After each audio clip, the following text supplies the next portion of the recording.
अधीर विशाल प्रेक्षालय कनकमयी काननिकी तृप्ति किरटिनी गुरु गंभीर गुरुनाथ उत्कलर राजधानी भुवनेश्वर ठारे उपस्थित गुप्त गोविंद सदन रे उपस्थित सभा सम्माननीय सभापति महोदय मंचासीन विचारक मंडली को मोर हृदय प्रणाम ज्ञापन करुछि। एठारे उपस्थित मोर सान बड़ भाई भौणी मानकु और मोर अतिथि वृंद को मो हृदय शुभेच्छा जनाऊछि। मु नाजिया खातून ओडिशा आदर्श विद्यालय तरांडो केन्द्रापड़ार एकादश श्रेणी छात्री अटे।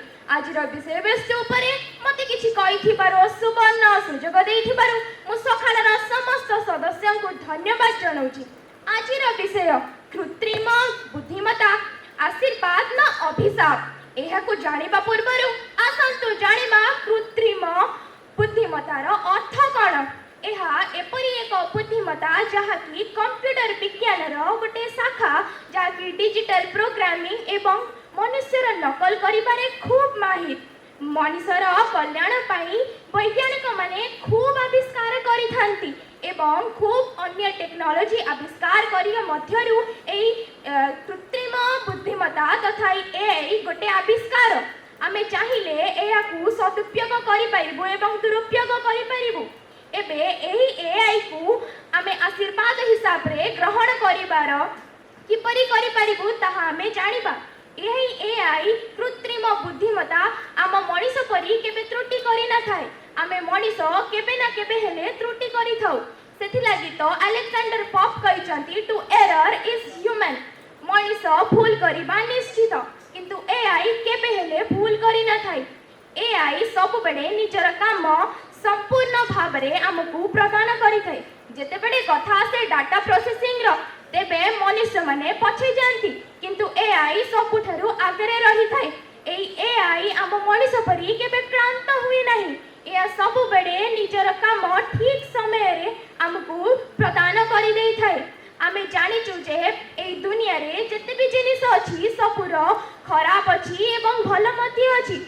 सेहीपरि भाव रे आमे मनुष्य एआई को जो परि भाव रे तार उपयोग करिबा सेहीपरि भाव रे से हमको प्रभाव पकेइबो। आमे जदि याकू खराब भाव रे उपयोग करिबा एवं तार दुरुपयोग किपरि भाव रे होई थाए आसंतु जानिबा। एई एआई जेबे स्मार्टफोन आसिला तेबे ऑनलाइन एवं लैंडलाइन ऑपरेटर्स को चाकरी लोप पाई गला। एआई जेबे आसिला तेबे एटीएम रु बाहर करथिबा पैसा तेबे आमे जेबे एटीएम रु पैसा बाहर करबा को लागिलो तेबे बैंक टेलर्स को चाकरी लोप पाई गला।